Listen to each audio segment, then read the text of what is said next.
There's a third screen, but right now it's disabled. Chuck, do you know if John's in the building? Let me text Lauren. I'm gonna go check. All right. Oh, I didn't see him, but I'll check and see if Irene did. Did you see John Allberger at all? Harry, Yes. I may jump off the meeting for a short time during it, just because I have a couple deliveries coming and unknown times. No problem. I know we all have tight schedule. I know I have hay delivery to take care of myself, and I know Kelly and Andrew both have other meetings. So once we take roll call, I'm going to ask the council to make some a motion to amend the agenda. So, but let's call the meeting to order as soon as Chuck sits back. And I don't know where John is. John is not here. Okay, so we have a quorum. So let's begin. I'll call the meeting to order. It's 10:03 for the workshop on December 3rd, 2020. Marcy, please read the statement. sure. Adequate notice of this meeting has been provided to the public and the press on November 30th, 2020, and was posted on the bulletin board in the municipal building in accordance with the Open Public Meetings Act, NJSA 10:4-7. The purpose of this special workshop meeting will be to discuss open space committee, restructure the building zoning department, and setting salary procedures, and any other business that may come before the council. Action may be taken. Thank you, Marcy. Roll call, please. Sure. Vice President Auberger. Councilmember Murphy. Here. Councilmember Pitsker. Present. Councilmember Weller. Here. Council President Shortway. Present. Please rise. We'll salute the flag. Pledge allegiance to the flag of the United States of America, to the and to the republic republic which stands one nation, under God, indivisible, with liberty and justice for all. Thank you, everyone.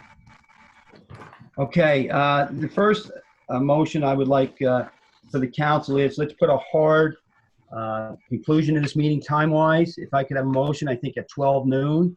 I don't think we'll get anything resolved here, but could I have a motion to end the meeting at 12 noon? I'll make the motion. Second it. Harry, you know that I cannot stay on till 12 noon, right? Right, no, I know, but we'll still have 3, so, but I know other people also have meetings, so just trying to accommodate everybody with their busy Okay. time schedules. Just wanted to let you know. So, all in favor?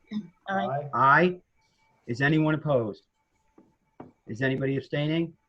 Hearing no one? Okay, we'll have a hard conclusion at 12 noon of the meeting.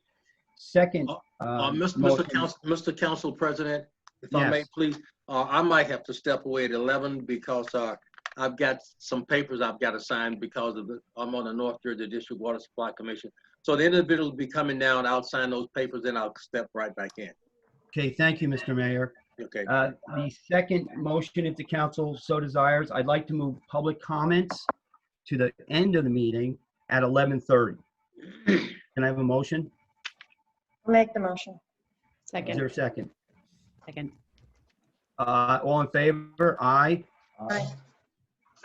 Opposed? Anyone abstain? Seeing none. So Marcy, at approximately 11:30, depending where we are, we'll stop the meeting, and then we'll have that time allocated for public comments on the agenda items. No The problem. next motion, if I could, from the council, I'd like to change up the agenda because I know that a number of the employees are on it, and I don't want them to sit here and hear the other discussion. I'd like to move the restructure and building and zoning department to the first topic we discussed, followed by open space, and then back to the salary procedures. May I have a motion? Motion. Is there a second? Second. All in favor? Aye. Aye. Anyone opposed? Anyone abstain?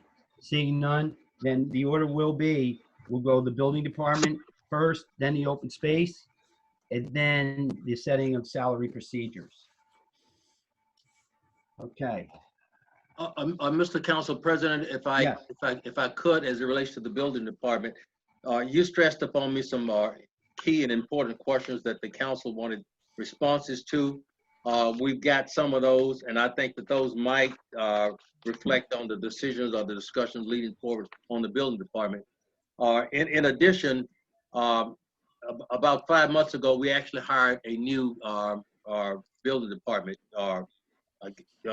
manager, head of our building department, Mr. Bob Westenberger, and I've got him here with me today, and I thought it might be a good opportunity to introduce him to the entire council. I've already introduced him to some individuals. I'd like to start with that, if at all possible. Well, I'm sorry, your request is Excuse me? to introduce them? To introduce him, yes, and to talk a little bit about where we are in the building department, what we're doing, and to answer some of the questions that you had stressed upon me that the council was interested in terms of some stats about the building department, where we are on various kinds of things. And you can cut us off anytime you really want to, if you think we're going in the wrong direction on that. Can If I I just, could, Mayor, I'm going to start the discussion myself with all due respect. All right. And then I'm just going to go through, I'm just getting my stats in order here, and then we can address that. Okay. So why we're having this, and Gene brought some, I think, very important to my. he's frozen. Harry's frozen. Unfreeze yourself.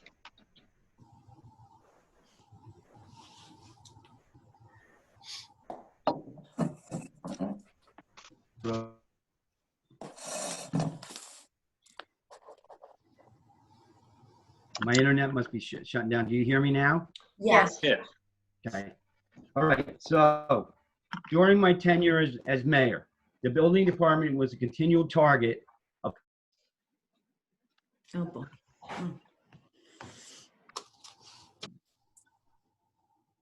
Okay. I mean, I keep losing. I guess my internet's shaky today. You're back now, yeah. Okay. Although the complaints were addressed and disciplinary measures were taken to improve service, the complaints continue to persist. It is clear to me that there has been a lack of supervision within the proper title, it's the Division of Building. There is no specific chain of command within the Department of Planning and Development, which I call the DPD. The DPD consists of 3 divisions. The Township Code, and you can see Article 11, Department of Planning and Development, is as follows. Department of Planning and Development, there shall be the following divisions. Division of Planning and Zoning, Division of Building, Zoning Officer. No person was appointed to direct the Department of Planning and Development, although 3 divisions exist within this department. Listed in Ordinance 11-21, an ordinance of the Township of Vernon, County of Sussex, State of New Jersey, amending the code of the Township of Vernon, adopted September 26, 2011. Under Article 3 of our Township Code, General Administration, 5-12, Departments and Offices. Each department shall be headed by a director, who shall be appointed by the mayor with the advice and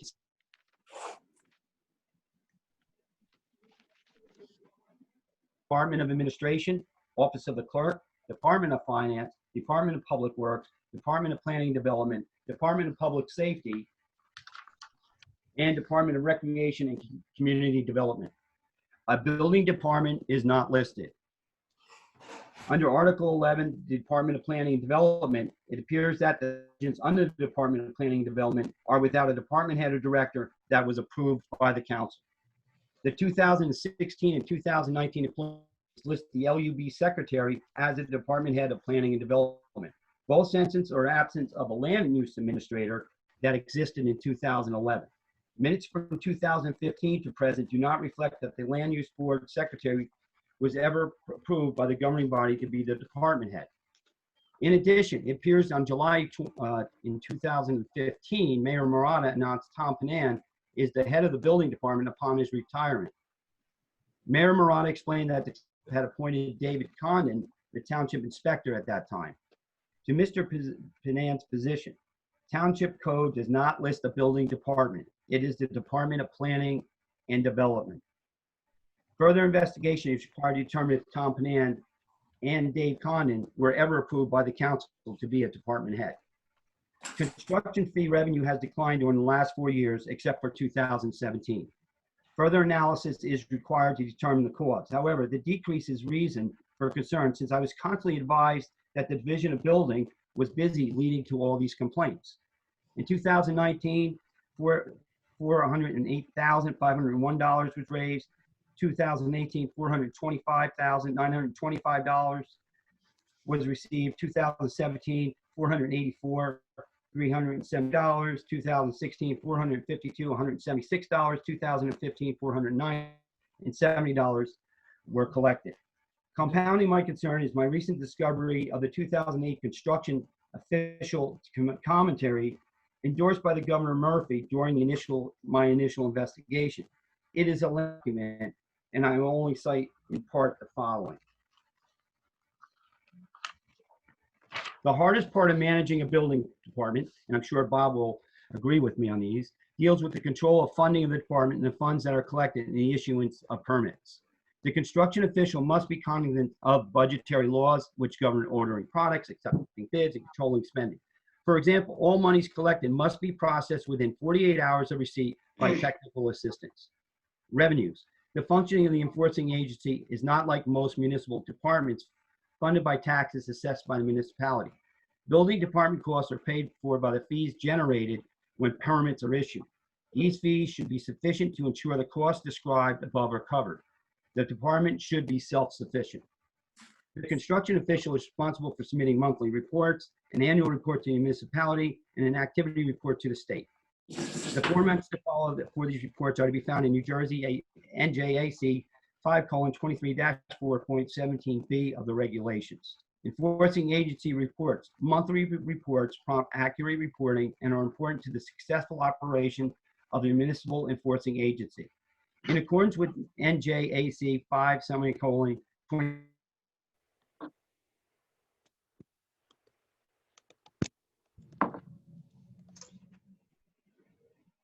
is the day following the end of the month. The department requires that all agencies that issue more than 200 permits per year must transmit these monthly reports electronically.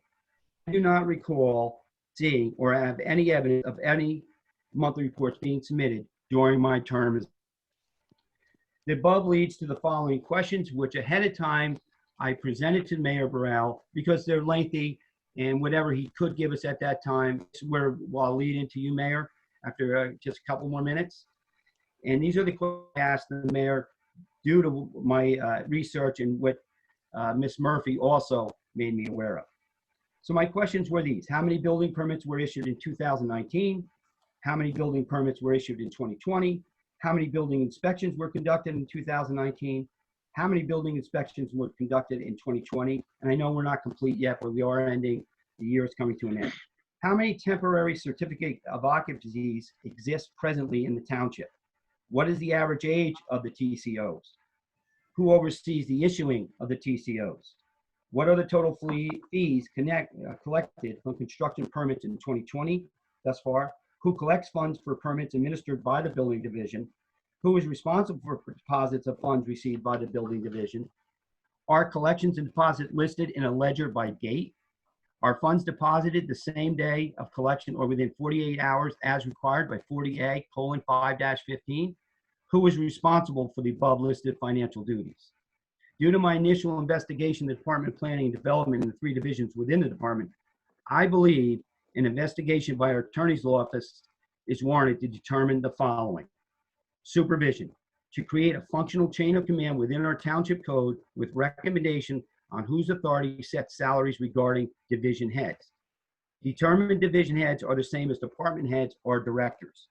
Determine if violations exist under 40A:5-15, and if so, identify the responsible party and a course of action to take, including disciplinary proceedings, if warranted.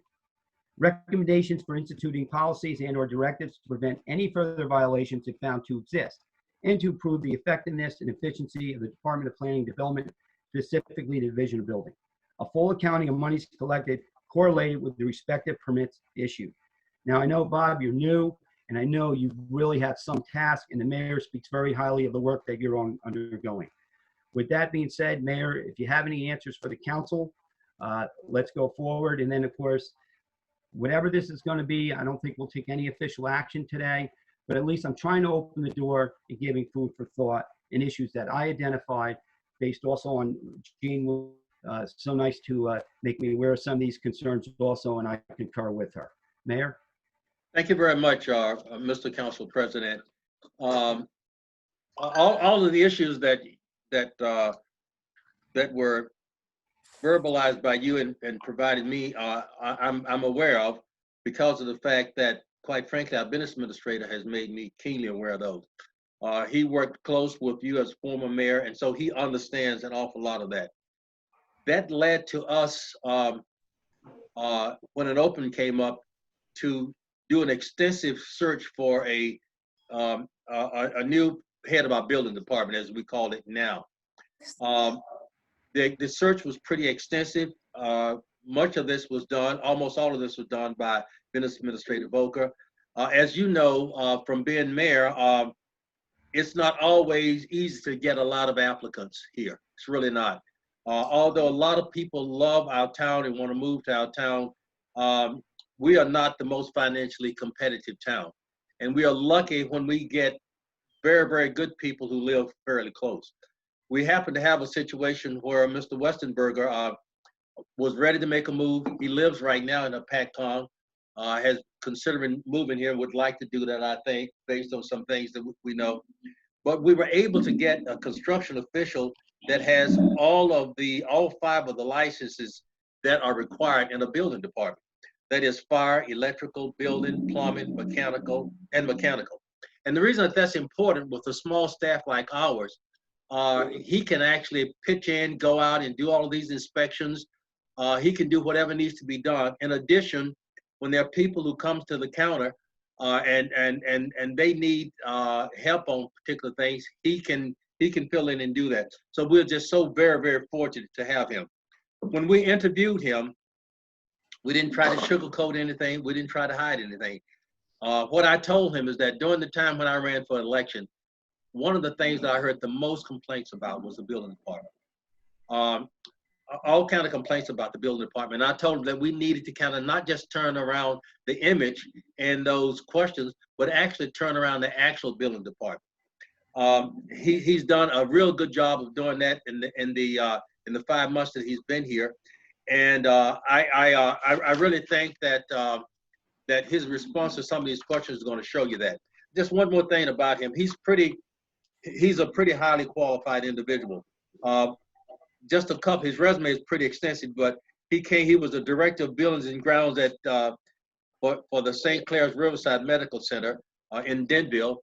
He also was a corporate construction project manager at Atlantic Health System, the same system that owns our hospital here in Newton. He was down at Morristown, and his last position was at the township of Parsippany Troy Hills. And so he's got pretty extensive experience on this. So with that, Bob, I've asked Bob to come prepared to talk about the building department, to talk about what he found and what we're doing and where we are, to give you some kind of comfort, the fact that we are actually attacking some of these problems. Bob? Morning. Glad to meet everybody who I've met before. Council President, I have the questions in front of me and I've attempted to answer the best I can. Again, I started July 1st and I'm just finishing my 5th month here at the end of November. I have some facts and figures for you, and if I should get out of the realm, please bring me back into the circle, because I do have a habit of getting off in another direction. I'd like to predicate the fact that and I've had this discussion with the mayor and with Chuck, the department, and I just would be remiss if I didn't say this, the department was barely limping when I got here for many reasons. Probably the biggest problem was, and I'd like to also say that it's very unfair from not living in the area or really knowing the people who were involved before, their credentials or what they brought to the table or didn't bring to the table, and I really don't want to shoot or take anybody and throw them under the bus. I think the biggest problem was, Council President, was that we had, in Dave's situation, Dave was a great inspector and he was a plumbing subcode. Came in the morning, did some office work, and then left and was gone all day doing inspections. And I can tell you right now, this office and this municipality is so busy that it really takes a construction official to be in the department, in this building, at least 3/4 of the day, if not more. And let me just say, Bob has been here an average of 8 to 9 p.m. at night since he's been there during these 5 months, Yes. trying to clean up some of this stuff. People need to talk to the construction official at the counter. People need to talk to them on the phone. There's a lot of administrative work that needs to be done during the course of the day. And a lot of it was not done, and we'll come to that, like with the question about TCOs, which is a good question. That being said, I've had to at least focus all of my efforts on not only the present day situations, but what's been going on in the last year. There's tons and tons of permits that have never been closed. Some are closed and have never been closed out and filed. There are many buildings in town, residential, that don't have complete C of Os. People are on, at best, TCOs. And I'll talk about that in a minute. And there's quite a few that don't even have TCOs. And for the public, TCOs, temporary Certificate of occupancy. Yes, and thank you, Mr. Mayor. I just, for anybody who doesn't quite understand, in our trade, when you build a new house or you do a substantial renovation or an addition, it requires that you get a certificate to occupy that new house and or that addition. If you're not quite done and the life safety elements are completed, you request a TCO, temporary certificate of occupancy. That can be 30, 60, 90 days, 180 days, as long as it's not a life safety issue. I have 3 here with me that are dated 2010, 2008, and 2015. That's just 3 that I've worked on this week. And they are on TCOs. Those TCOs have long since expired. It's a liability for the town, it's a liability for the department, it's a liability for the building owner. Simple little things have not been completed. But again, I'll come back to that in a minute, but so not everything is a C of O related issue or a TC of O. Obviously, every time somebody puts a boiler in, water heater, and pools and stuff like that, it's just a certificate of approval. And again, if I get off on a tangent, please bring me around. But I would like to, Council President, I have here some numbers that the questions were asked. How many building permits were issued in 2019? My records show that it was 2,662. How many building permits were issued in 2020, which again is only the first 11 months? And we are at 2,561. We're about 100 less. I'd like to throw in at this point in time, obviously you need to look at, this is a very unusual year. The governor stopped construction in November, in March. Any work that was not presently under permit or prior approved stopped by executive order. So as we saw in Parsippany obviously a lot larger and is a very much bigger in the commercial sector. That was very damaging. But so we're down here about 100 permits. Building inspections conducted during 2019 were 4838, according to the annual report. How many were conducted in 2020? The first 11 months was 4186, about 700 down. Obviously, even with any work that was continuing, the governor's order said that we could not go into houses. So those inspections dropped off immensely. How many temporary certificates of occupancy exist in the township? I'd be absolutely lying if I even begin to answer that. It's impossible to tell. I can tell you if there's more than 10, then there's probably 9 too many. I'd like to just give you 2 quick examples before I come back.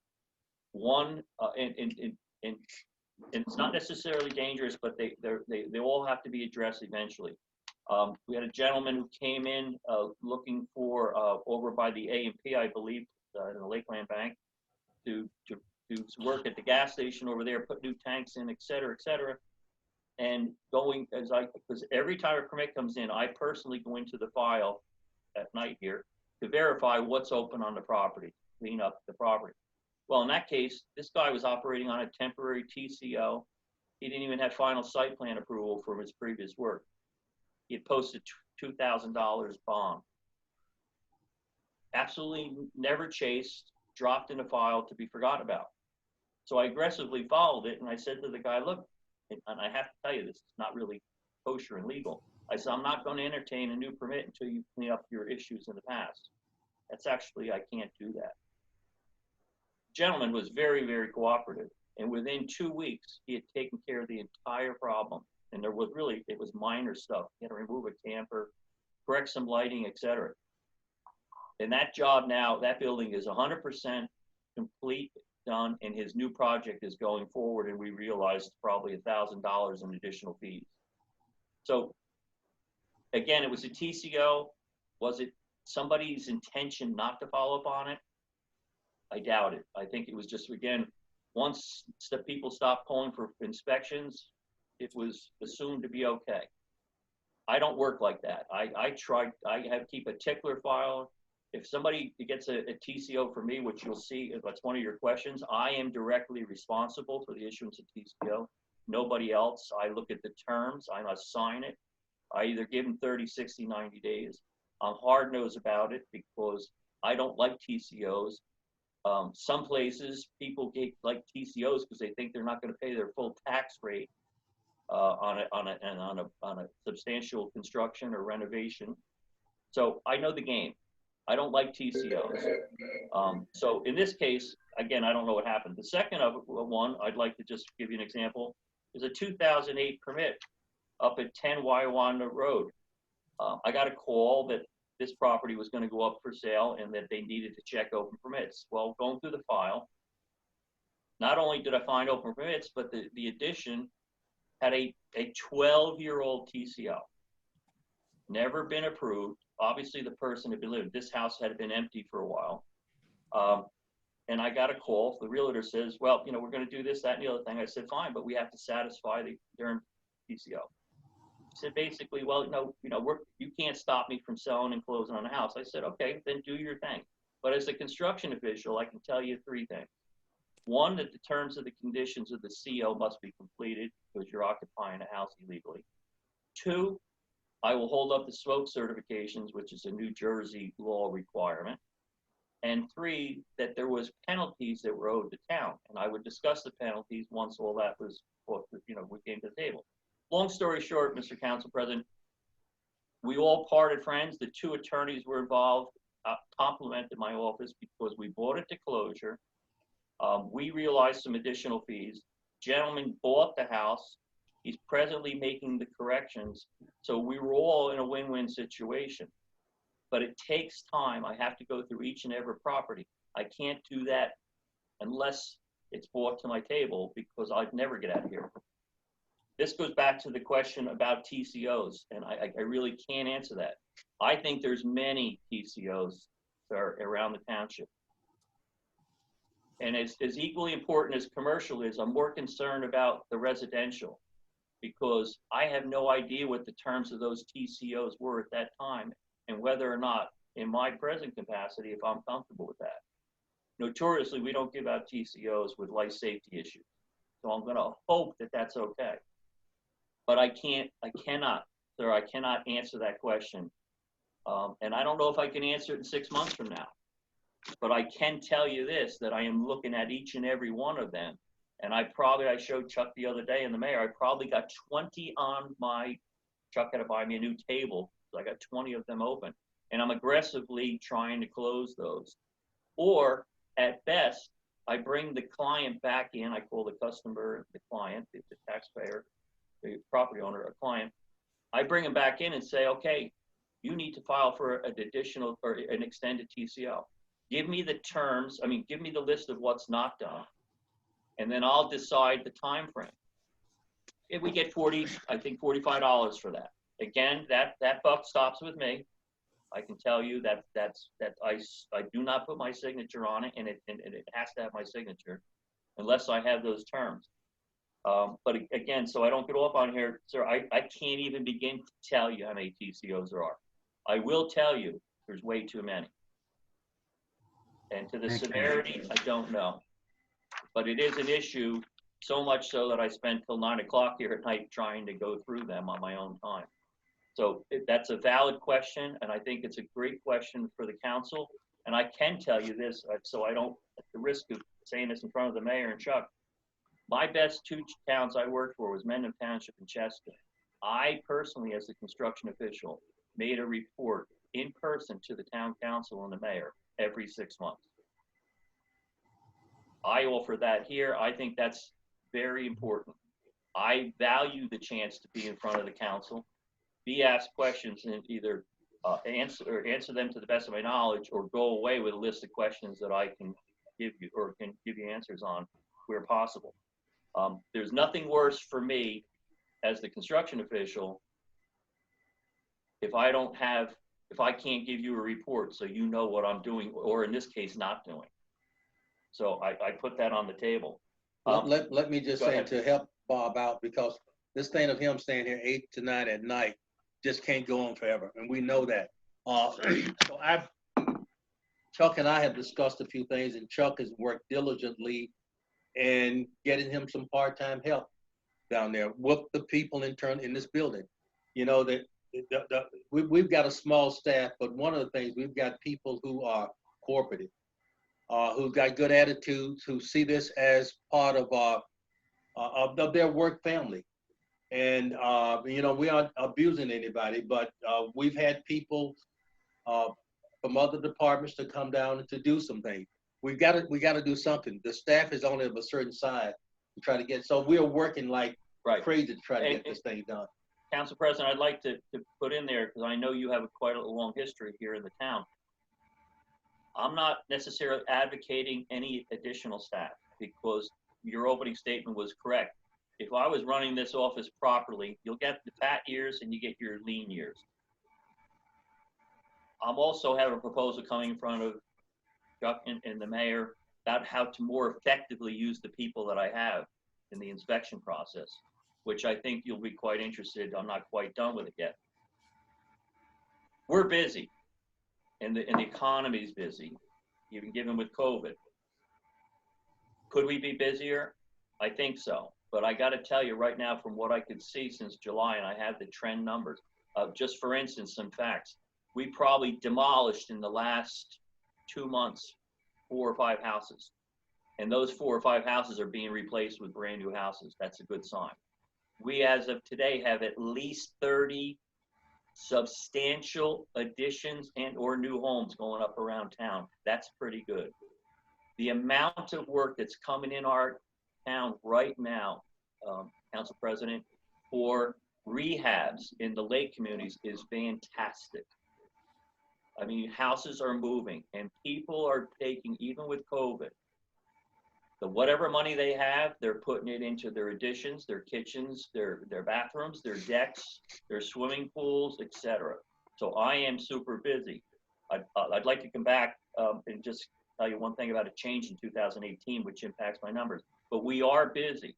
The condos themselves are even showing their age more. We're down there more and more. We're realizing more money from there. Air conditioning, furnaces, etc.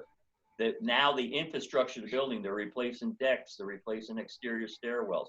So there is a lot of work. It could get better. The town is limited because of the Highlands Act, I'm sure you well know, so there's not a lot of lots out there, but where there is lots or where there is room for expansion, fire prevention seeing it. There is a lot of work going on. Since I started here, you know, right after, you know, the next week we opened Town Hall. I mean, I heard it was a big deal that I made $32,000 in deposits. August, we jumped to 40. September, we jumped to 49,000. October, we dropped to 38. November, we jumped back up to 42. As of this morning, this is just unheard of. 12/3/20, the third business day of the month, we're at $5,200. If I go that rate, I'm going to break $50,000 this month. Believe me, that in terms of Parsippany, where I did $4 million a year, you know, this sounds like cheap change, but I guess for Vernon, that's very good. We do have, as per your numbers, and they are correct, 2000, the highest year was 2050, 490,000. 16, it dropped to 452. 17 was 484, a good year. 2018 and 2019, it was a drop, and this is my perfect segue. I have here in front of me, Council President, what we call the significant changes to the Minor Work and Ordinary Maintenance Act that the governor signed in the end of 2018. So, case in point, I used to get Vernon got tremendous amount of siding and roofing permits. No longer, we can't collect for that. Redo of kitchen cabinets or rich kitchens and bathrooms unless they change plumbing fixtures. We're not involved. Insulation, gutters, things like that. So, and this is not unique to Vernon. This happened, in many, many towns. So now we have to look for new and other ways of making money. And again, I'm sorry if I'm getting off a track, but some things that have just under my tenure, and I'm not necessarily taking, the credit for it. I have 2 full-time inspectors, 2 subcodes, Paul Black and Pat Murphy. They're like 2 full-time cops on the road every day. And they see things. Now, the way that we're realizing additional money is because they're catching people working without permits. Then they're fining them. And again, I don't want to sound that we're so punitive, but there's 2 ways of looking at that, Council President. When people get fined, the word gets out that we mean business. And the game is we all need to take out permits, everybody in town, so that we share upon the cost of the building department. If 10 people take out permits and 100 work illegally, then that's not fair.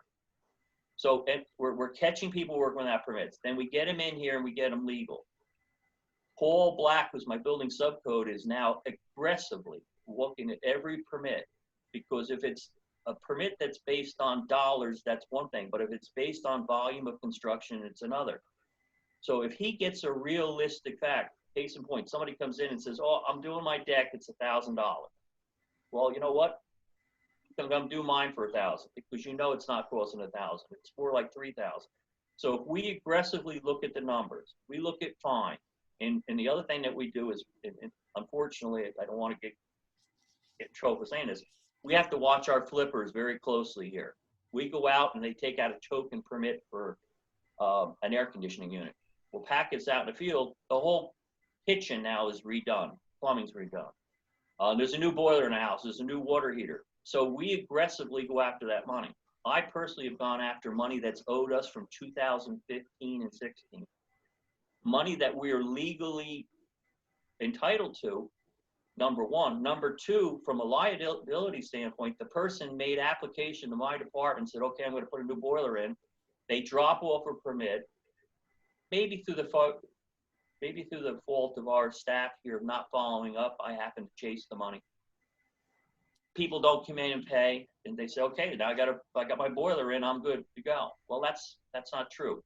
They owe us the money, and we need to do an inspection because that's going to flow with the ownership of the house. So these little things I feel have increased the bottom line.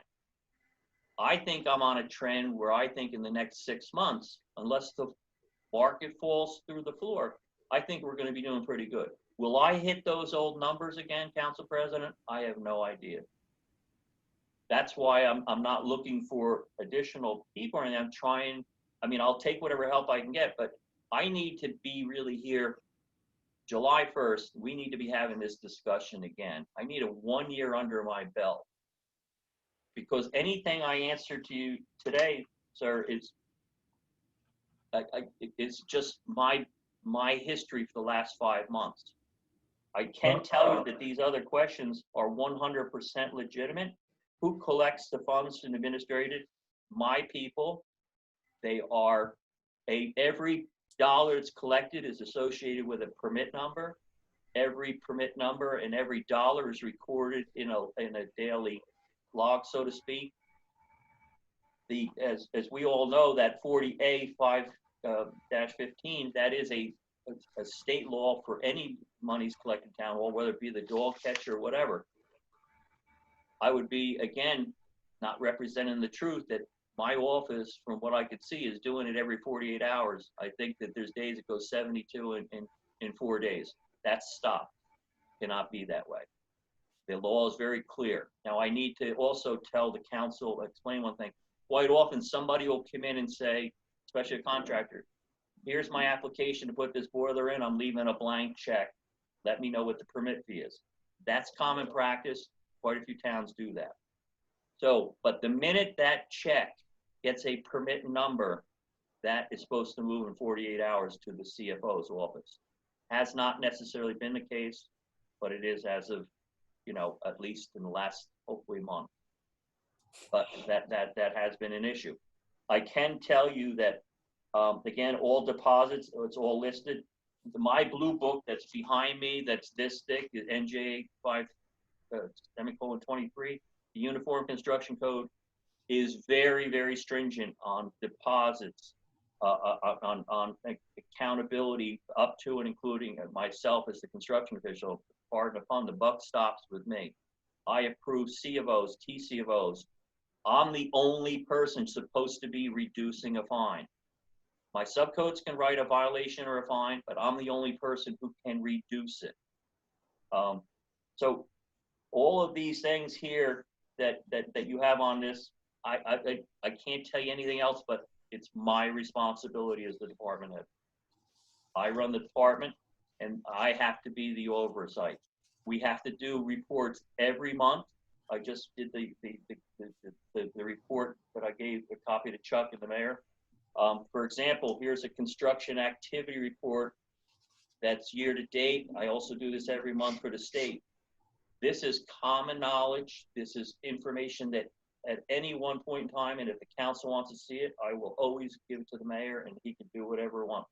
It talks about the amount of permits, the type of permit, the annual cost of construction, the amount of inspections we do, the variations, the fines that we collected that month, the amount both issued and then the reduced amount. So I'm open for questions, sir. Anything that you need to know. If I'm not prepared today, I will tell you that. But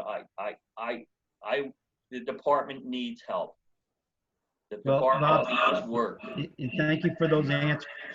And I would like to get a copy of those reports, like list, and maybe the rest of the council also.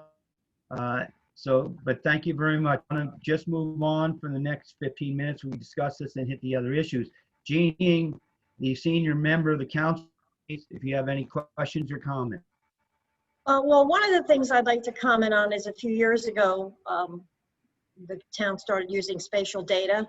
Mm-hmm. So information was being provided, so public could go on, realtors could go on and look up things, but it was supposed to be expanded where more information was going to be available. So and correct me if I'm wrong, so if somebody wanted to schedule an inspection, yes, they the could portal. go online and do this. That's the problem. And I used to have this discussion with Harry all the time because I would get calls. People would say, nobody's answering the phone. I would tell Harry, well, this is what happened. Nobody's answering the phone. Harry would say to me, well, because there's a long line out front. And I'd say, well, there's a long line out front because nobody's answering the phone. So it was just a circle of everything happening. But if we have these capabilities of allowing the public more access, you know, hands-on, and especially because of COVID, I would think that we would be trying to implement this stuff. Plus, a couple years ago, I had recommended, which they tried for a short time, was alternating, where the building department was opening at, were they opening at 7:30 or 7? Well, they were opening so contractors or homeowners could come in and drop off applications prior to going to work or prior to going to the job site. So they didn't have to take an hour or two during the day and wait online, or take a day off from work, they show up at the building and find out, gee, the building closed at 4 o'clock. Right. So, you know, there have been other things that have been tried, but maybe not to the fullest extent that they could have. And it's really, I mean, the building department, everybody's there. Yes, you're collecting fees and people are employed, but you're there for the residents of the town, to serve the people of the town. And anything we can do to make that easier for everyone, I think is a benefit. And it, you know, we're not reinventing the wheel, we're just trying to fix things. I'm going to tell you right now that I totally agree with everything you just said. I've talked to Chuck and the mayor. I have observed myself, for lack of other words, terrible communication in my office. I've tried to make some changes, and some of it's coming around now, but it's not good, and I'm not going to lie to you. I have a problem with people not answering phones, and then when we have voicemail, Chuck just helped me change some things on the site. People leave voicemails, and nobody gets back to them. I have got 100% buy-in from my 2 subcode officials because they're here at 7 in the morning. They're taking calls from the public, and we've got them now being directed that way via the site. I got more work to do. I'm not going to sit here and sugarcoat this. I have issues. We just have made one personnel change, and if there's got to be others, we're going to do it. Yeah. And I did People already. It's a problem. Ms. Murphy, I can tell you right now, I'm not going to argue with you. It's a problem. And I did already relay to the mayor that I have had positive feedback on you. It's got a long way to go. Thank you, but there's so much more to do. After the first year, I very well, and I don't know if it's going to happen maybe with the union, whatever, but I do some part-time work in Wharton as the fire subcode, but once a month on a Tuesday, I think it's the first Tuesday of the month, they're open till 7 o'clock, just for that reason for people. Now that whole town hall is open, the tax office, everything. Okay. And it works well. I don't know. I mean, there's got to be ways that we can do things better, and I'm open to suggestions. But I short of me coming in and being one of the what I call the hatchet man, I've been trying to implement things slowly but surely. But I'm not going to argue with you that the communication from my office is not good. And in a day and age of, and I'm a big email person, I am trying to get email addresses, but between email and voicemail and all that, there's no excuse for not getting back to person within one shift. I personally will stay here at night. I called somebody back and they said, "Oh my God, what are you doing there at 8 o'clock at night?" I said, "I'm sorry, I'm just getting back to you." They were very happy that I got back to them. I have to get that same thing from my people. If somebody leaves a message at 2:30 on a Thursday, we should be able to get back to them some point in time on Friday. Because if they don't get an answer, or we assume that they got an answer, then it exasperates because the people feel that they haven't gotten any type. Did the tree that fell in the woods make a noise? That's what I'm saying. So I'm not, I got to tell you, it's my biggest problem right now is communication and that all. I'd like to interject one thing to answer Mrs. Murphy's point about spatial data logic. When we did the upgrade 2 years ago, yes, there is a portal now. And I think that the people who are the professional contractors are probably taking the best advantage of that. One of the things that we discussed with Bob and with the other applicants for his job or the job that he received is that we need to be a little more proactive in educating our residents on how to take advantage of that portal. So I know he's really weighed in tremendously. He's made a lot of progress, but to be proactive, when we move forward with this, what we want to try to do is on the website is to put some, for lack of a better term, FAQs, the frequently asked questions that people would have about most construction jobs that they have.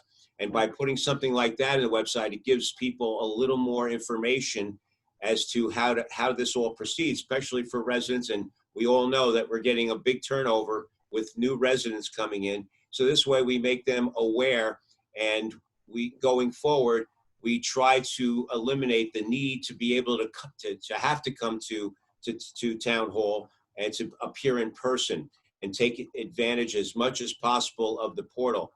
So that's something that we've talked about, and we will try to do in the not too distant future. But I think, like I said, Bob has weighed in and done a tremendous job attacking those areas that we know that there's an issue. He has implemented a phone log system for all the people that when they get these calls, they have to follow up within a certain period of time. And I think that's important, as he's already pointed out, that getting back to people is most important.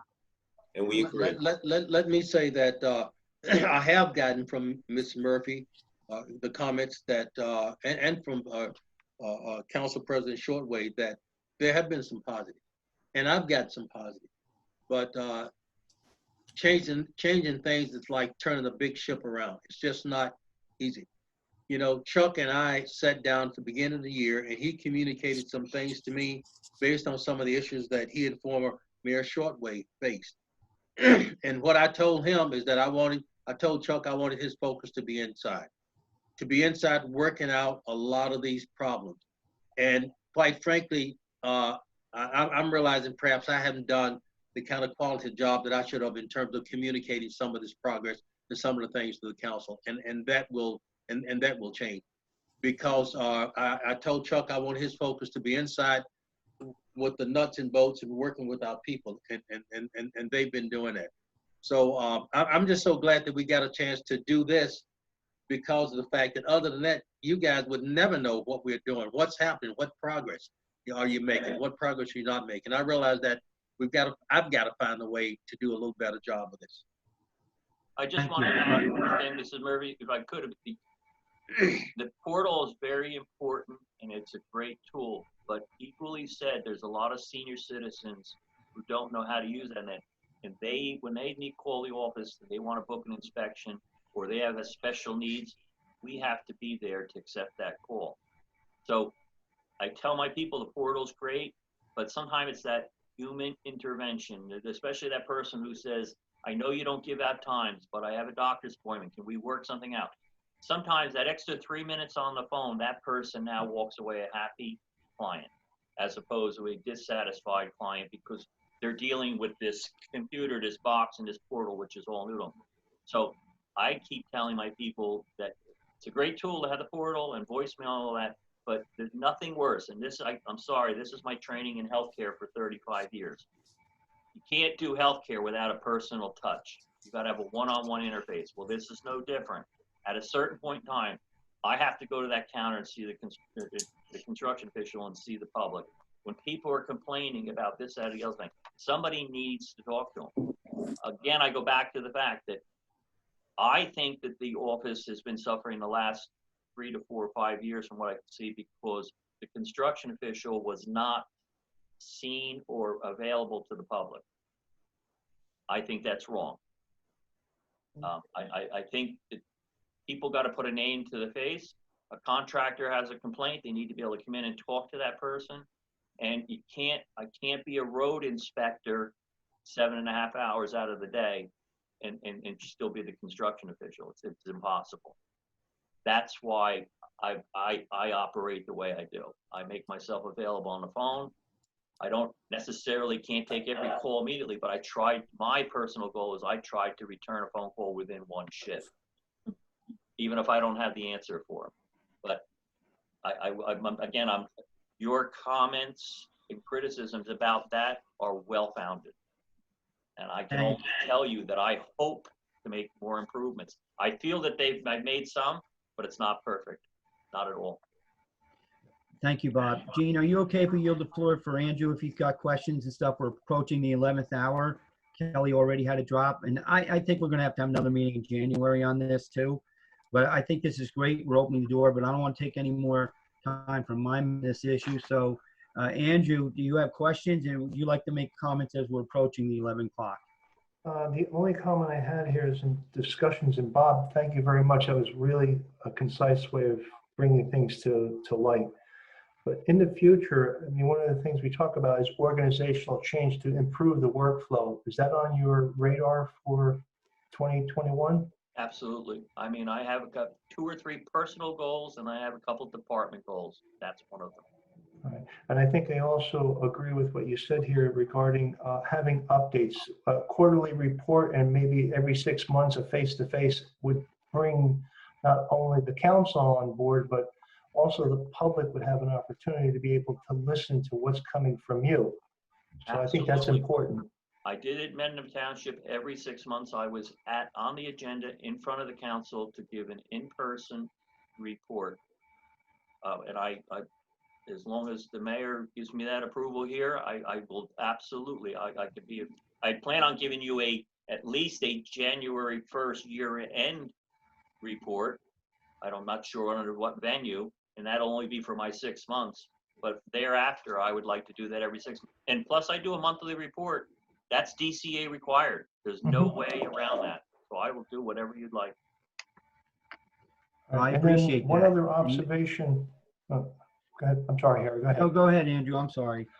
One other observation that I see, and this is more about workflow from zoning to building and permitting.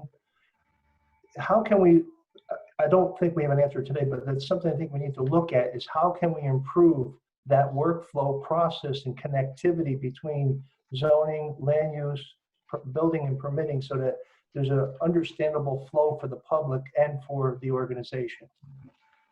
I think there's I work very closely with Allison. We're right across from each other. I'll tell you, Councilperson Fisher, I got my biggest concern right now is, and I have to use them, is the County Board of Health as it relates to septic systems. So, and it's just not the septic system, but every time we put a swimming pool in a yard, it's got some prior approval for me. And the fact that they're out of the building, they're working remote, et cetera, that's a lot of pain for me. That is a bigger concern that I have. And I've tried to streamline that, and they've made some changes down there. I heard it's better. It's not perfect. But I feel I have a pretty good working relationship with zoning and land use. I think it's the board, the County Board of Health. But, you know, again, I have to just tell you, the biggest problem, the biggest throat in getting a permit in Vernon is my office. Okay. It's not good. And we're not turning permits around quick enough, especially on the small stuff. It's just inexcusable. There's got to be, we handle paper way too much in my office. We should handle it at least amount of times. It's like going out and doing an inspection. We should do the least amount of inspections required, because $100 water heater permit no longer makes any money when you've got to be out 4 or 5 times for that same inspection. That's a waste of time. It's a waste of manpower. It's a waste of dollars. But Thank you. that's it. That's an internal issue that I have to work on. Okay. Appreciate that. Thank you. Andrew, anything else? You're good? I'm good. Thank you. Gene, let's conclude this part, but I'll give you the last comments here, please. Well, what I'd like to just clarify for everyone is, you know, and I'm just going back, actually, I'm not going to interject the whole discussion on the salaries, but with information that we've received from our attorney there, let's establish that Bob is the department head of that department. That's, you know, that I just want to clarify that right now, that he is the department head, that he's not falling under, I mean, he's under the mayor, so to speak, but his licenses are with the state. The department is his responsibility, and he's that department head. Does anybody disagree with that? Well, I would change the term, because it's by our own code, it's a division head. The department is planning and development, and then it would have to be approved division head at this time. Now, whatever the mayor wants to, who is going to be the actual department head per our code? That's my question. Well, and that's why what I brought up is the way that it is structured of it being together is, should it be that way? Or should they be separate? And that's, again, should we have the attorney look into this, get some recommendations, get their report, and then we discuss it at another date? I think we need to have that restructured. Right, and that was the whole thing was, you know, and no disrespect to anybody, but you wouldn't have anybody in planning and development be essentially over the construction official. You know, somebody else shouldn't be telling the construction official how that department should be run. And I think this is what we got to look into. Right. And So that's why the whole thing that was brought up is there's, you might have to just change the ordinance if that's well, what the right, council and, wants to do. and that's why I was asking, you know, should these two things be separate? Because it's, you know, just because of the whole way it's structured. But whether he's a division head or he's still department head, you can say it's a department head or division head. To me, they're one and the same. You know, you have the CFOs. The CFO is the department head. Does that mean that the tax assessor, but the CFO's over being head of finance is over the tax assessor and tax collector? Does that make them division heads? They're department heads. Well, So, then we're going to need to change our code. well, no, but I'm just trying to bring a point here for the building department that, in my view, the construction official is the department head and should not be, you know, in his instance, this particular, in Bob's instance, shouldn't be taking direction from someone else over him because, I mean, obviously has the credentials and we hired him in such a capacity.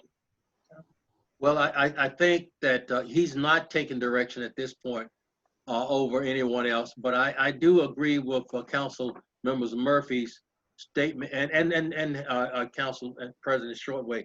We need to change that because the way we've got it right now in our code, Department of Planning and Development, we need to change our ordinance to be what we want it to be, and we can do that. And because that's going to become very critical in terms of how we establish salaries. Department heads or managers, whatever we want to call them, those particular individuals' salaries and appointments are handled by the recommendation of the mayor with the consent to the council. Well, And we need to know who those people are. I wasn't trying to go into that right now. Okay, but Yeah, I know. You and I may never agree on that, so we should. And that's okay. It's not just you and I, it's you, I, and the entire council. Yeah. That's what it is. But I'm saying we need to first get this clear because that leads into the other issue. So let's, you know, if we can in January, because we're near the end of the year, let's have another workshop, or we'll list it as item for discussion at council meeting, but I think the workshop might work better in January to address this again. Does that seem reasonable? It does, and then also what has to be established in January is, you know, we have zoning officer and then land use secretary, and how that ends up, you know, how that is categorized in full. I mean, really the zoning officer is the zoning officer and has an assistant that reports to the zoning officer. So that's that, and then you have the land use, the board secretary determining, you know, if that position is changed. Because as I said to you, the last time a land use administrator was in that position that I could find was Dennis Kerwin. And his separation agreement was voted on January 11th of 2011. So no one was named into that position since then. Right, and you pointed that out to me. So with that being said, we'll address this further, but I think, Bob, you did a great job, Mayor. Thanks for having him here. So we can identify the problems and we identify the actions that's being taken to correct these problems. Thank And then you. I think, however, it ends up being structured with a new ordinance and changing our code, we can have more discussion with this. And I think we should ask the attorney to make sure we're doing everything legally on the procedure to do this. So let's address this again in January. I think you see, Mr. Council President, the structure is important, but what's more important are the people. I mean, It's always about the people. I mean, with the hiring of Bob was just a milestone for us. And I think you see we've got a top quality individual. And as long as we've got good people in any positions, we're going to be okay. Thank you. Thank you. Bob, thank you very much. I will work, you'll have my end of the year report and then look forward every 6 months. Great. Thank you. Thank you. Okay, then the next thing let's move on to, it would be open space. What I did ahead of time is I, put together an order. I know it has to be discussed. All the council people and the mayor, you have to have your input in it. We'll hear from the public. And so we don't have to spend a lot of time on this because you've had copies of it, but make some initial comments. I also requested that the administration put it up on our webpage so the public could see it firsthand because I sent the document out. There was no question about it at that time, but just to have you familiar with it. I think from the last meeting before, we pretty much came to some kind of consensus. There should be an open space as ad hoc only. Again, Correct me if I'm wrong, that was just my opinion and impression. That seemed like the general movement of the council. So that being said, you have copies of it. The public's had the opportunity. I didn't check to see if it's on the webpage, but we're not going to take any official action now on it. I'd just like to open up that discussion for the next minutes, maybe 10 minutes, and then move on to the salary part of our discussion. So by 11:30, the public has an opportunity to speak. Does Jean, Andrew, any comments? Mayor, feel free. Well, the only thing I really have to say about this is as we're, adding people from one, excuse me, you know what, and Andy, if you have something, somebody's here, so I just have to, well, let me quick say, is that, when you have, and I'm just looking here, whether it's a land use board member, environmental commission, when you're pulling somebody from one of these other boards or committees, maybe if it could be somebody, give us thought to having somebody new on it, bring some new ideas. And not that, even if it's, you have in here, a mayor, the mayoral appointee, maybe if it's somebody new that is, whether they're for or against open space, they still have ideas, they still could bring some good information to the public, because there is a misconception with the public on open space to some degree. And it's maybe bringing a better understanding, but I don't know if the committee will go too far or with information if we continue to hear from the same people all the time. Yeah, Sorry. and just if I could explain, Gene, that's why I had on the two citizens. But the reason why I listed it that way is to get their perspectives. We may not know everything that's going on with the land use board, or we don't know everything that's going on with recreation. And I was just trying to get some more representation from the other volunteers. But that's why this discussion is important, just because of what you said. If you think we got to go another way, we can increase numbers. I think it's Jefferson. I was looking at the other ones in different towns. Some of them have like 12, 13, 14 members, which I think is really too much, because how much are you ever going to get done with that many people?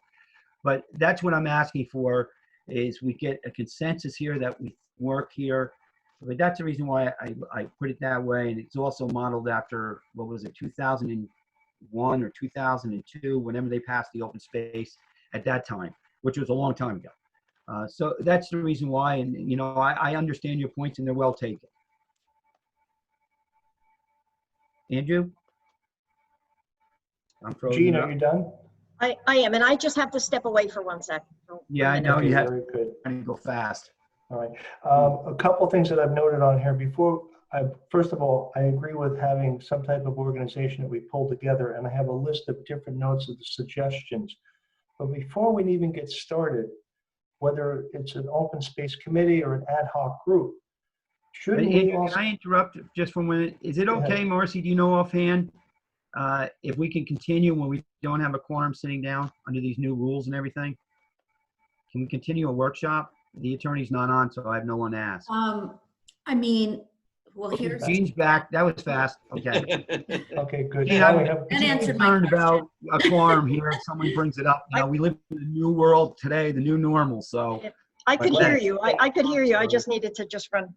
All right, well, Okay, you're thank back. you for coming back. All right, going back to this, I think before we start, and I know I'm new to this, anybody we bring on, whether it's open space committee or an ad hoc group, is that should we not have a list of all the current inventory that we have on existing open space parcels, easements, and how the expenses are set up between right now, the 30% and the 70%. But in those documents, there should be their location, their size, the cost of the purchase, and what is the current function or activity of those uses before we even bring it to an ad hoc committee, so that we also know what we have for inventory, because I don't. Well, that would be the open space committee's job. I Who's think gonna we do should it be, right now? really, okay, because I think we have someplace we have that material. Should we not start them off with something so they're educated enough to know that? And I agree with Harry, because what you're doing is which employee in the municipality will be doing that. And that's a tedious task. It's very time consuming, and I think it's best left to an open space committee to come up with that, because maybe from there they can, let's just say with the Wisteria property, the Masker property, from there, as Andy and I discussed, of how getting across the bridge, now that we own that. So once they identify it, they can then maybe even, you know, like I said, see if there's anything beyond that. But that means we don't have a current list today?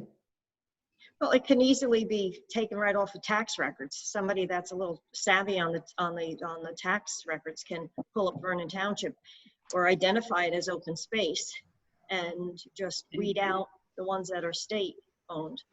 One thing an open space committee does, and I believe it's defined by state statute, is presenting the council, governing body, the mayor, with an inventory. Okay. I think that's one of the things. It's their responsibility. And this is one of the things, I just don't see how possibly the council would have enough time to do this. And we have so many advocates out there for open space too, that they would relish this kind of responsibility. And I think that should be included with the master plan. Go up, it should be renewed and redone now. It might be upcoming in 20. Oh, yeah, you froze, Harry. Okay, because that was one of the biggest issues. I have no idea what that's about. And then on the membership, if we use this membership outline, I'm wondering whether or not, if you have a town council person on this committee, you have to be very careful that they also will have to abstain to any votes that go on at the town council level. So I'm not sure we really want to be part of that committee. And I'm a little concerned with that. I don't think conflict of interest. Okay. And conflict of interest, are you keen? I mean, if I'm selling farm preservation rights, it would be. But just because you're on a committee, you're senior member, and Marcy, the as clerk, you can be on a committee, work on a project, and then vote on something. If anything, you probably are educated to vote matter because you're in the nuts and bolts. Because you know when we go to vote, it's only an ad hoc just to advise. It's not taking. Okay, if it's an ad hoc, that's fine. And then the other thing is on number 3, the term of office. We're going to have to change that because basically Jean, John, and I would not be able to fulfill that position because we're on less than 1 year. Or, yeah, I mean, I know there needs to be work here, okay, and that's why I gave it to the council and let the public see it. So work on this. okay. Move forward. And I'll you share gotta with start you. something. You know, and to Andy's point there, because just like with the land use board, maybe the council person's term just be 1 year. That's the way everybody else could be 2 years, and the council member just 1 year, and leave it at that. Because after 1 year, like when you take it on next year, Andy, you may not want it the following year. Oh, you already nominated me. Thank you. Andy, your point, Andy, I'm muting now. Goodbye. Surprise. Can I bring up one thing? Sure, Chuck. Excuse me, Council President. I just wanted to bring up one issue. I know that Bob Canese has been working on some things for us. And one thing he brought to our attention is that our current open space plan has expired. And for us to have the ability to obtain any money, grant money through open space, we have to have an updated plan. He checked with the Land Conservancy about doing that, and they told him it would run approximately $12,000. Is there anyone else that does this? Because I will not support hiring the Land Conservancy. I'll tell you right now, I wouldn't renew their contract. I understand. I remember we decided that, yes. But we can discuss that when that contract is presented to. I'll tell you right now, I'm not supporting any Land Conservancy coming back. Okay, I'll ask him to look for other options for us. But I think that is important, knowing that we have to have a current open space plan if in fact we want to purchase some land that we might be able to have, there might be grant money for. I think, And yet I'm only one vote. There's 4 other council people that would vote on it. my computer's trying to upgrade. I think are there any other places that, because I think that's how we got involved with Bob Canese, because of the Land Conservancy. Right, Wasn't we that- hired Bob to renew Because- their contract. I think the council and the mayor's office, we all agreed on that, and we went and we hired Bob. So there's Because I got to think be what other hap- people out there, right. but maybe they may We were- change it. I don't know. Right. Just my own opinion. That's it. Maybe they've restructured it. Absolutely. So maybe they get a second shot, or we will call for our RFPs. The mayor's office put out an RFP, and let's see who's going to do it. We can do that. You know, let's see what the prices are and have a bidding and see what services are offered. Okay, we're at 11:17 now. Are you guys okay? We'll move on to the structure and the third item on it.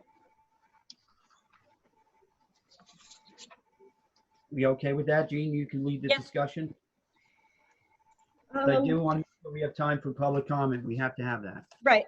Well, I'll just, obviously, we're not getting like through this, but I just like to make a couple comments on this. And where Josh had prepared this memo for us and where he broke down authority to set employee salaries, and he listed the town council in one column and the mayor in the other column. And I'll just go to the mayor's column because it's shorter. Under there, Josh cited that the police chief is under that, and he has NJSA 40:69A-43A, as he has quoted. Now, the chief of police is actually, he ends up getting a contract, the chief of police, which the council votes on. So anything can be negotiated. There still has to be an ordinance in place. And even once the contract is negotiated, it has to come before the council for approval. So if the mayor were to bring a contract to us to the council that the council didn't agree with, they can vote against it. So like I said, I don't agree. I don't agree with this saying that the mayor has the right for that. Then I will go to like the zoning officer, as you said before about Bob being a division head in the construction office. And I haven't quite found it, but I did find, there was one article, and I'll keep looking for it, where it showed like department head, division head, sort of, and I don't want to say they're the same, but you know, so you have the zoning officer under this title also, but to some degree, the way it's right now, the way it's structured is they're a division head, and may always be a division head, even if we split that. So, you know, where is the department head there? Then you get to again, now it's the construction official. Again, I don't agree that the construction official's salary falls under the purview of the mayor. And then his next comment is, all other employees in administrative departments. Well, the only other employees I could see that are in administrative departments that don't fall under, let's say, the department division head, nor the union, could be the confidential assistant to the mayor, the payroll clerk.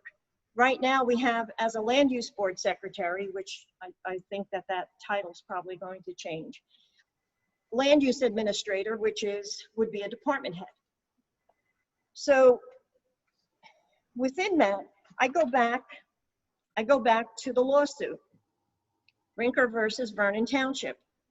And I go to page 11 of the judge's determination. And it says, the amendment to NJSA 40A:9-165 reflects that the requirement that officers and employee salaries be fixed by the council by ordinance is applicable except as to the compensation of employees of administrative departments, which are to be fixed by the mayor, pursuant to NJSA 40:69A-43A. That's the statute that Chuck was, or I'm sorry, not Chuck, looking at you, that Josh was referring to. Then he goes on to say, the combined effects of these statutes allows the mayor to fix lower level employee salaries. Okay, I don't consider the chief of police, the construction official, I don't consider them to be lower level employees. To me, what they're talking about, and this is just me, is you have a part-time employee in the clerk's office, you have a part-time employee in the finance department.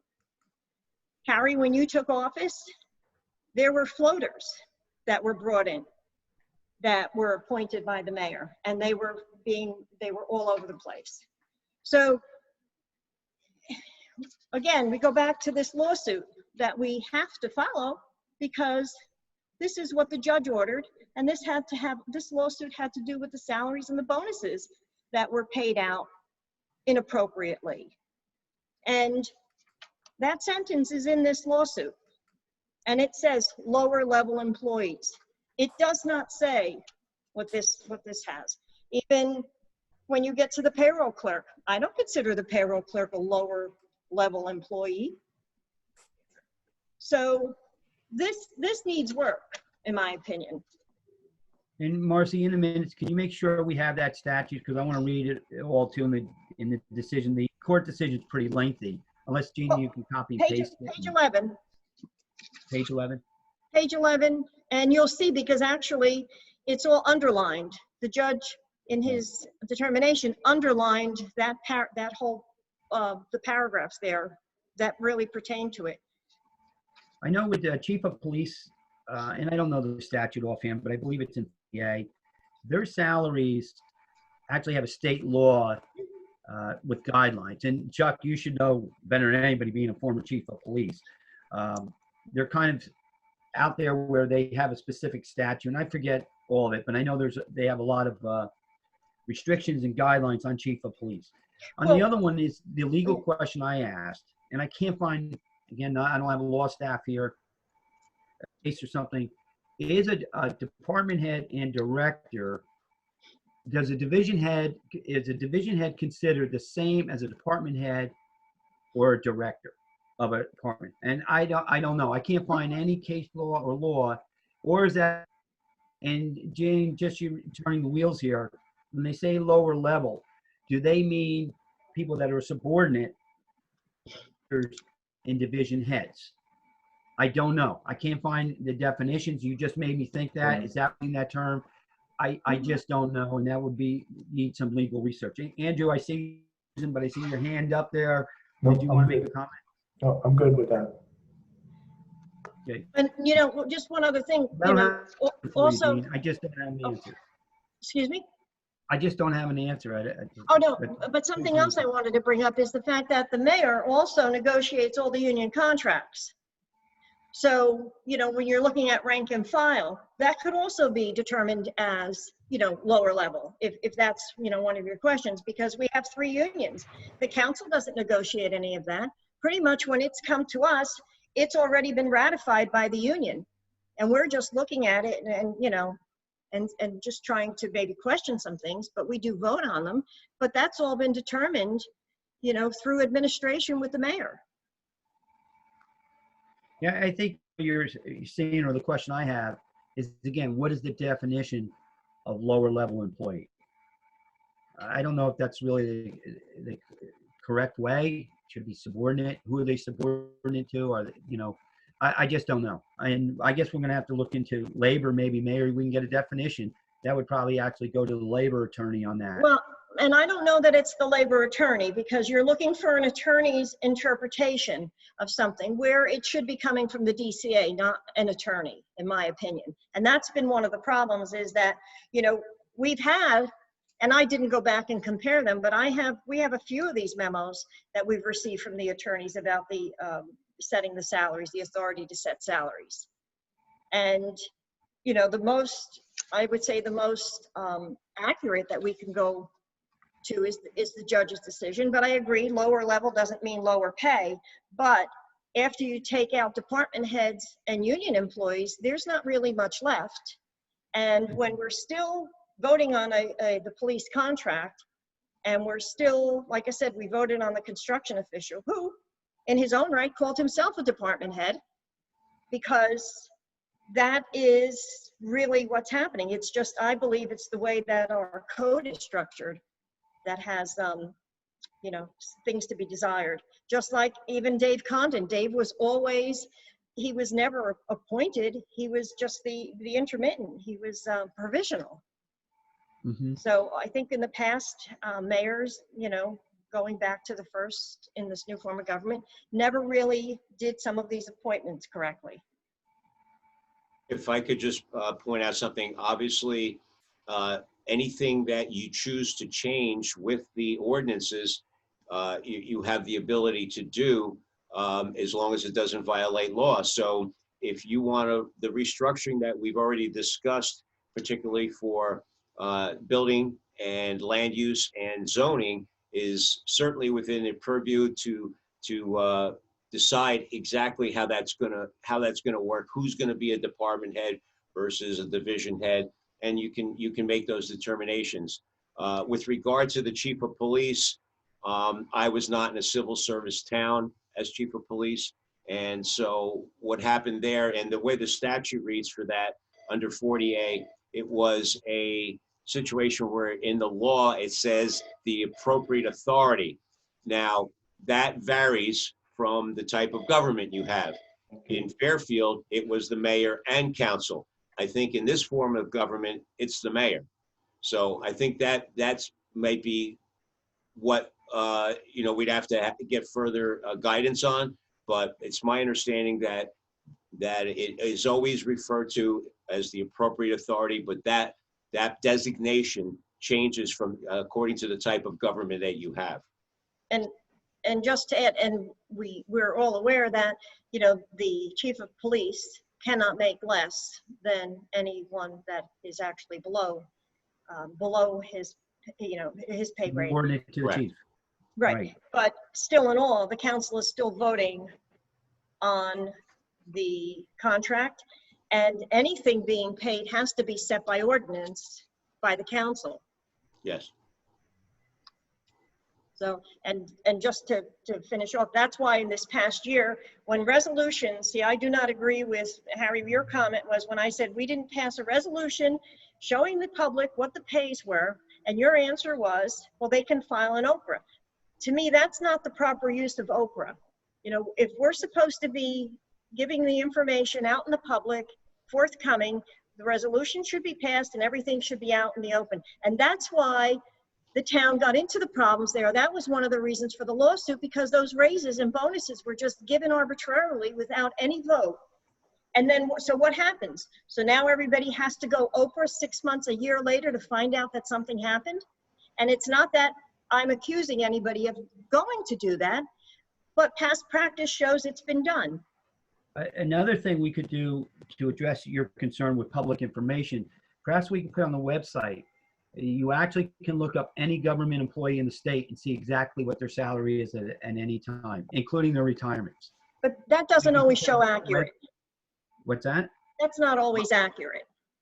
For the most part, I've looked, it's been accurate, but I mean, it's just another resource. We can follow through with your suggestion, but we could also make that available to the public. I mean, I always go to the Asbury Park News because that's where I get the link until I have it on my favorites. Right, but it's not always accurate, and it's still, you know what?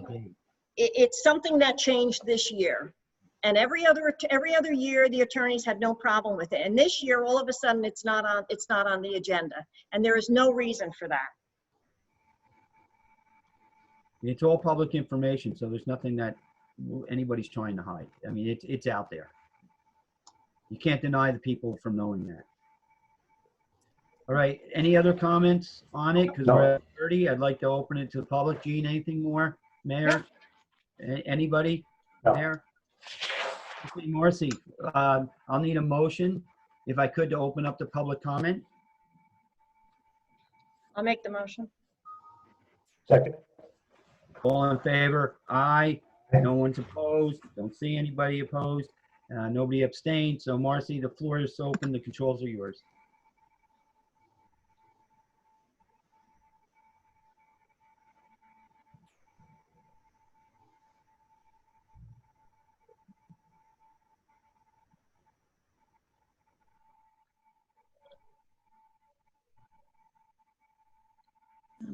I don't see any hands at all. Okay, that being the case, can I have a motion to close public comment? Motion. Second.